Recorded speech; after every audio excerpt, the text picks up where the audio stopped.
महाराष्ट्राच्या जालना जिल्ह्यातील एका छोट्याशा गावात विक्रम नावाचा एक माणूस राहत होता। तो माशांच्या कालवणाचा ठेला लावत असे।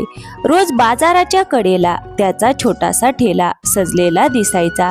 त्या दिवशीही विक्रम नेहमीप्रमाणे आपला ठेला लावून उभा होता आणि स्वादिष्ट माशांचे कालवण तयार करत होता। आले, लसूण, खडे मसाले आणि ताजे टोमॅटो घालून तो कालवण बनवत होता। त्याच्या कालवणाचा दरवळ संपूर्ण बाजारभर पसरला होता। विक्रमच्या ठेल्यासमोर ग्राहकांची मोठी रांग लागली होती। तेवढ्यात गणेश नावाचा एक ग्राहक म्हणाला, अरे विक्रम भाऊ, आज तर तुम्ही लवकर आलात। अरे, तुम्ही सगळे माझी वाट पाहता म्हणून आज थोडं लवकर आलो।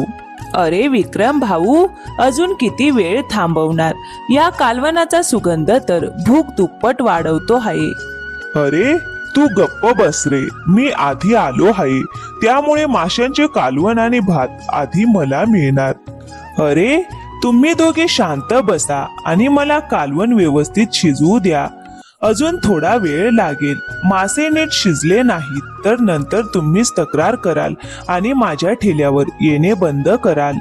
विक्रमचे बोलणे ऐकून सगळे ग्राहक शांत झाले। मग काही वेळानंतर कालवण छानपैकी तयार झाले। विक्रमने गरमागरम माशांचे कालवण आणि भात ग्राहकांना वाढायला सुरुवात केली।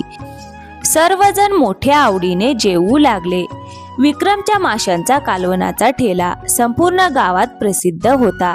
त्याच्या हातच्या कालवणाची चव इतकी अप्रतिम होती की शेजारच्या गावांमधूनही लोक खास त्याच्या ठेल्यावर जेवणासाठी येत असत। अहो काका, विक्रमच्या माशांच्या कालवण्याचा ठेल्याचा पत्ता कुठे आहे? तर गावातील कोणताही माणूस त्याला लगेच मार्ग दाखवायचा। विक्रमचा माशांच्या कालवणाची ख्याती इतकी पसरली होती की त्याचा ठेला सगळ्यांनाच परिचित झाला होता। दररोज संध्याकाळ होण्यापूर्वीच त्याचे सर्व कालवण विकले जायचे। दिवसाचा व्यवसाय संपला की विक्रम आपला ठेला आवरून घरी निघायचा। घरी पोहोचताच त्याची पत्नी वैशाली हसत म्हणाली, अहो तुम्ही आलात का? चला हातपाय धुवून घ्या, मी जेवण वाढते। विक्रमने मान हलवली आणि हातपाय धुवून जेवायला बसला। दोघेही जेवताना गप्पा मारू लागले। अहो काय हो, आजचा दिवस कसा गेला? अगं काय सांगू वैशाली, आज तर ठेल्यावर खूपच गर्दी होती। एवढी गर्दी झाली होती की मला एकट्याला सगळं सांभाळणं कठीण झालं। अहो हे तर चांगलंच आहे ना, आई भवानीची कृपा आहे आपल्यावर, म्हणून एवढी चांगली कमाई होत आहे। पण मला वाटतं तुम्ही आता एखादा मदतनीस कामावर ठेवायला हवा, त्यामुळे तुमचाही ताण कमी होईल। हो वैशाली, तू अगदी बरोबर बोलतेस। आता खरंच एखाद्या माणसाला कामावर ठेवावं लागेल। असे बोलत बोलत दोघांचे जेवण झाले। त्यानंतर त्यांनी घरातील कामे आटोपली आणि झोपायला गेले। मग दुसऱ्या दिवशी सकाळी विक्रम नेहमीप्रमाणे बाजारात ताजे मासे खरेदी करण्यासाठी गेला। माशांचे विक्रेत्याने त्याला पाहताच हसून विचारले, अरे विक्रम, आज किती मासे देऊ? अरे दादा, आज 5 किलो मासे द्या। अरे आम्हालाही कधीतरी तुझ्या हातचं माशाचं कालवण खायला घाल। ऐकलं आहे तुझं कालवण संपूर्ण गावात खूप प्रसिद्ध झालं आहे।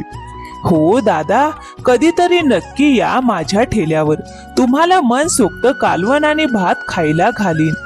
असे म्हणून विक्रम मासे घेऊन घरी परतला। घरी आल्यावर त्याने आले, लसूण, टोमॅटो, चिंच, पाणी आणि निवडक सुगंधी मसाले यांचा वापर करून आपले प्रसिद्ध माशांचे कालवण तयार करायला सुरुवात केली। कालवण तयार झाल्यानंतर विक्रम ते काळजीपूर्वक भांड्यांमध्ये भरून बाजाराच्या दिशेने निघाला। बाजारात पोहोचल्यावर तो नेहमीप्रमाणे मोठ्या उत्साहाने हाक मारू लागला, या गरमागरम माशांचे कालवण खायला या। मसाल्याची जादू आणि माशांची चवदार मेजवानी, विक्रमच्या माशांच्या कालवणाची चव विक्रमच्या माशांच्या कालवनाची चव एकदा चाखली की पुन्हा पुन्हा याल. त्याची हाक ऐकताच रोजचे ग्राहक त्याच्या ठेल्याभोवती जमा होऊ लागले. काही वेळातच ठेल्यासमोर मोठी गर्दी झाली. सर्वजण आवडीने कालवण आणि भात खाऊ लागले. त्या दिवशीही विक्रमचे सर्व कालवण नेहमीपेक्षा खूप लवकर संपले. ठेला आवडताना तो मनातच म्हणाला, वैशाली खरंच बरोबर बोलत होती. आता माझ्या ठेल्यावर खूपच गर्दी होऊ लागली आहे. एकट्याने सगळं काम करणं अवघड होत चाललं आहे. आता एखादा मदतनीस ठेवायला हवा. मग अशाच प्रकारे आणखीन काही दिवस निघून गेले. एके दिवशी सकाळी विक्रम नेहमीप्रमाणे आपला ठेला लावून माशांचे कालवण बनवण्याची तयारी करत होता. तेवढ्यात तिथे एक तरुण मुलगा आला. तो संकोचाने विक्रम जवळ आला आणि म्हणाला, भाऊ, मला एक ताट माशांचे कालवण आणि भात मिळेल का? अरे का नाही मिळणार, नक्की मिळेल. पण भाऊ, माझ्याकडे पैसे नाहीत. मला खूप भूक लागली आहे. आज तुम्ही मला जेवू द्या. मी काही दिवसात तुमचे पैसे परत देईन. विक्रम अत्यंत साधा, प्रामाणिक आणि दयाळू स्वभावाचा माणूस होता. त्याने मुलाकडे प्रेमाने पाहिले. अरे, पैशांची काळजी तू करू नकोस. आधी पोटभर जेव. उपाशी माणसाकडून पैसे मागत नाहीत. रोहन लगेच जेवायला लागला. पण जेवत असतानाच त्याच्या डोळ्यातून अश्रू वाहू लागले. हे पाहून विक्रमने काळजीने विचारले, अरे काय झालं, तू रडतोयस का? आणि तुझं घर कुठे आहे? अरे भाऊ, मी काय सांगू, माझं नशीबच खूप वाईट आहे. लहानपणापासूनच माझे आई वडील नाहीत. मी अनाथ आहे. कुठेही कायमचं घर नाही. इथे तिथे भटकत राहतो. कोणी काही खायला दिलं तर खातो, नाहीतर उपाशी राहतो. अरे काळजी करू नकोस. तुला हवं असेल तर तू माझ्या सोबत राहू शकतोस. खरंच भाऊ, तुम्ही खरं बोलत आहात.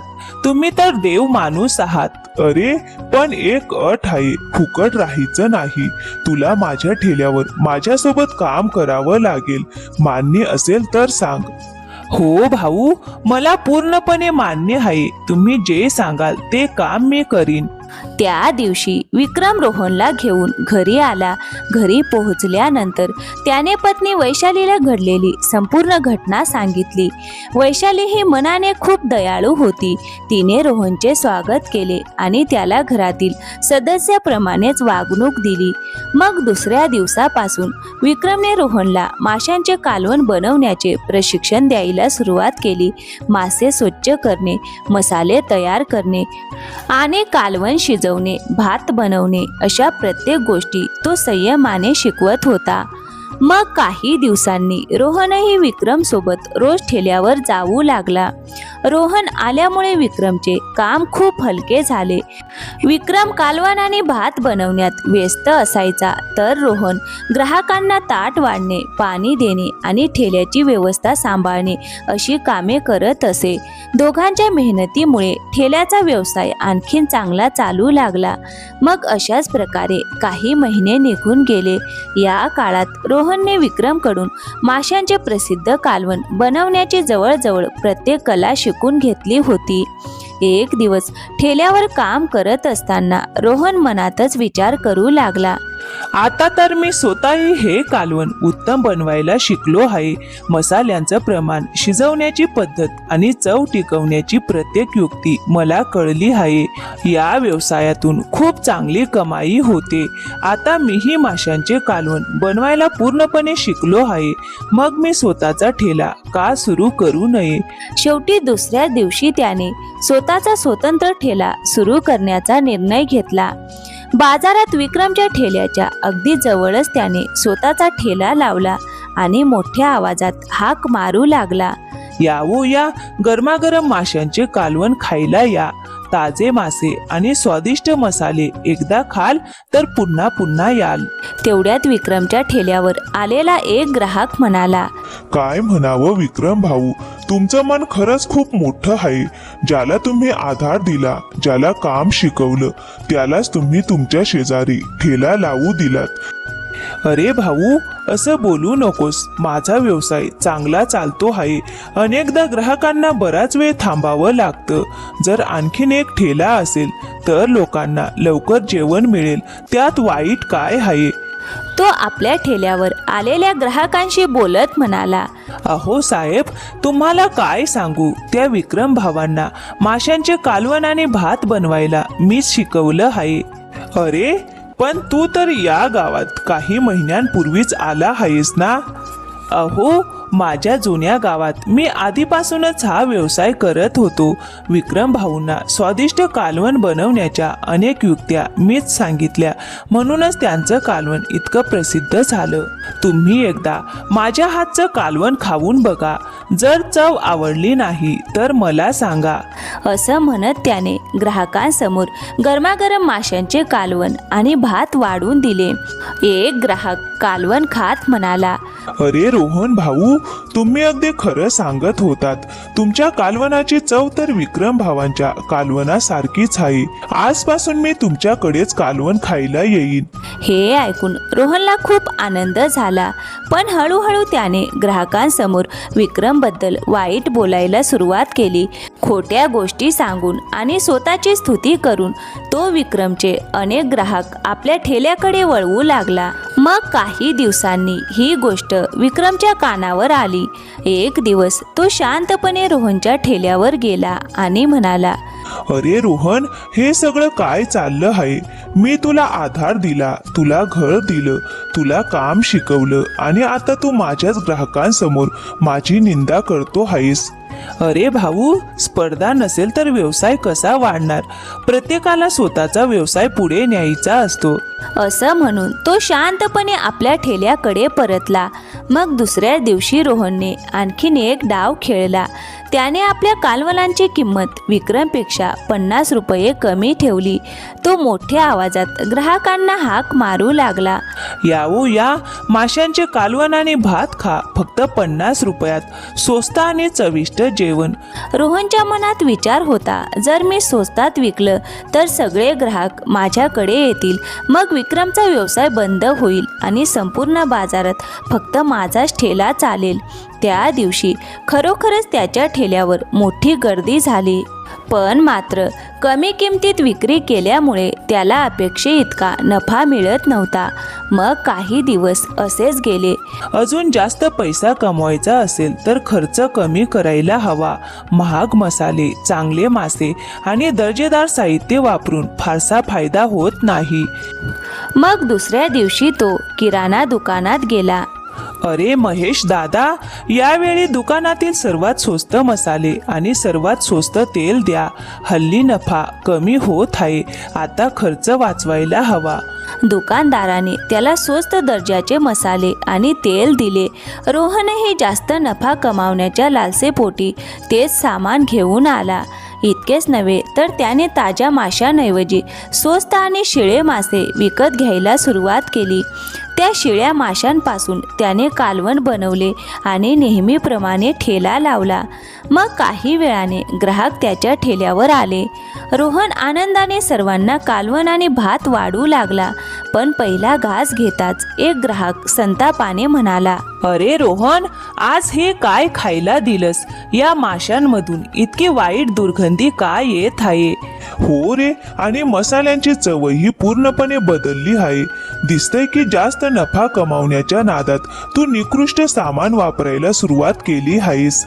अरे, अशी फसवणूक करणाऱ्याला आपण धडा शिकवलाच पाहिजे. सर्वजण रोहनवर संताप व्यक्त करू लागले.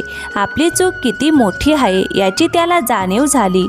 लाजेने आणि पश्चातापाने भरलेला रोहन तिथून निघाला आणि थेट विक्रमकडे गेला.